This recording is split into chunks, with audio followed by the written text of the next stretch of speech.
learned over the past couple of days, and also what is on your quiz. If you have questions about these or how to, then we can talk about it. So the first thing that's on your quiz is interpreting percentile. Okay. Best way to do this is to go into your notes, and there's that little statement that I told you to write out. Okay, so look back at your notes, and there's that little statement. Everybody know what I'm talking about? It's in that quick notes. It's up at the top of like 2.2, 2.3. Help me out. 2.2. Okay. There's that little statement. So interpreting, you're going to use that statement. All you're going to plug in is the percent and whatever the mean is, whatever the constant is. Or I'm sorry, context is. Okay, so you'll plug in the percent, whatever the mean is, and then whatever the context is. Everybody got it? Okay. All right. The next one is finding the median of the cumulative relative frequency table. Where you saw this was, it was almost like a little bar graph. It was like this. And then we like drew a line connecting all of that. The way you find the median is you find the middle. So that's going to be at that 50% and then wherever it is on the x-axis. Okay, so wherever it is 50% on this side, you find that location and then you come down here, whatever that number is, that's your answer. Good on that one? Okay. All right, the next one is going to ask you to calculate z-score.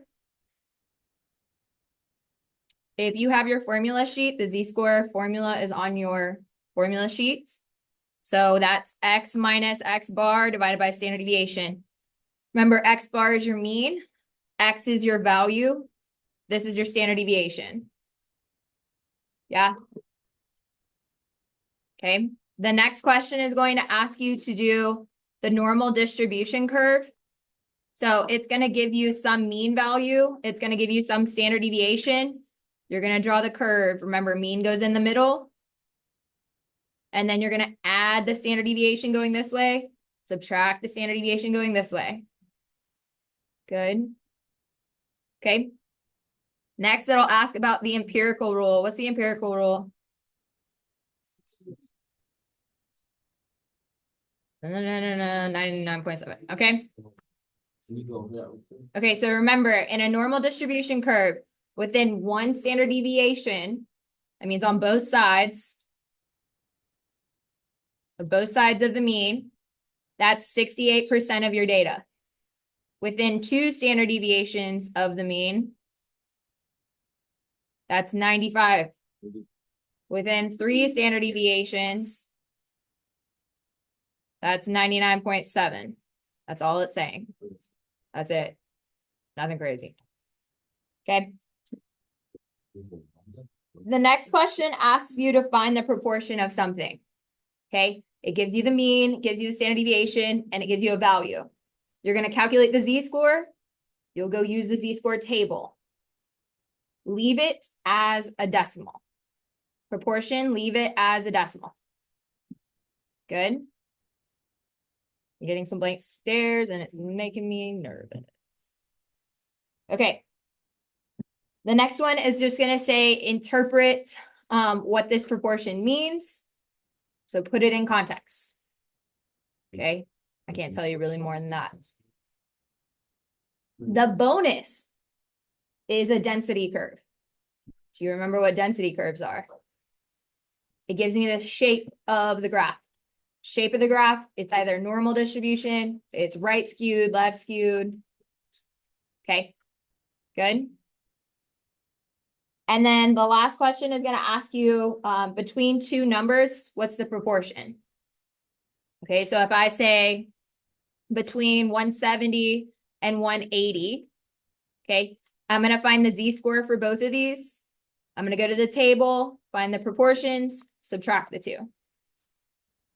Everybody okay? That's your quiz. We okay? Yep.